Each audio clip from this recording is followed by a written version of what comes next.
Good morning.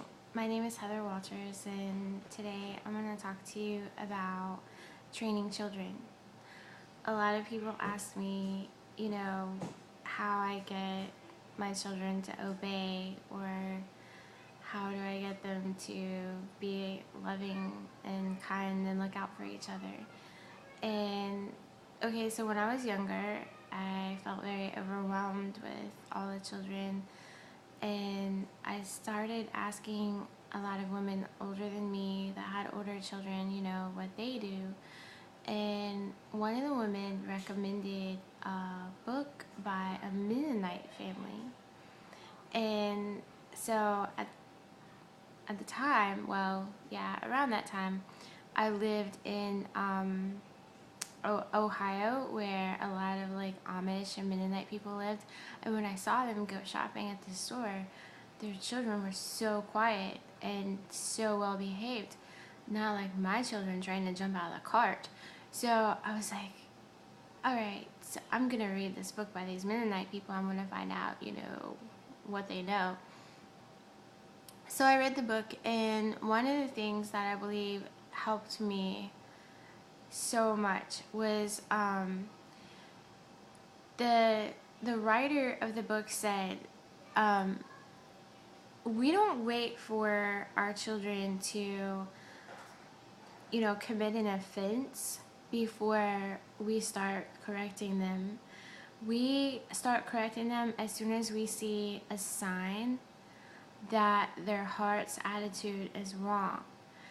As soon as they see their children roll their eyes or stomp their foot, or they hear negative things coming out of their mouth, that's when they start the correction process. So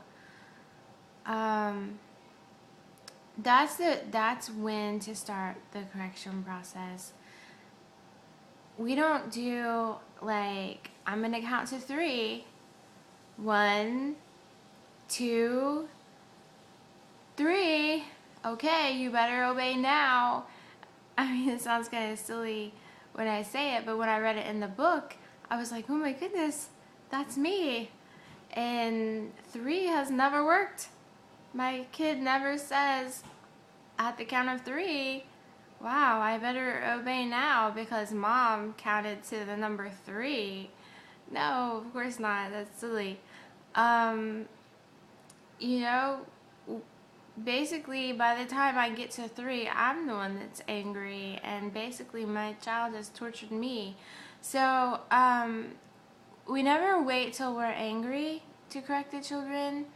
We we always stay right on top of the correction, like really as soon as possible.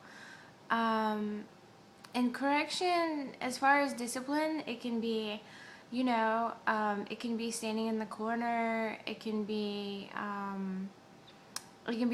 grounding from something, taking something away. It can be communicating. Some of the teenagers prefer to communicate now instead of like, like getting grounded or things like that. And it's really up to you, and it depends on the seriousness of the offense. How serious the correction is. It's really more training than correction. So, if I can encourage you at all, as soon as you start to see that the child is showing signs of, that their attitude is really not in the right shape, that's when to start the correction. And that will help you, it will help them, because they're not gonna continue to escalate to the point that they embarrass themselves. And you're not gonna allow it to escalate, the offense to escalate to the point that you're very upset and possibly say or maybe do something that you'll look back on later and think, that was kind of harsh. If I hope that's helped someone today, because that's what's helped us with our 9 children that a lot of people brag on. So have a good day. Bye.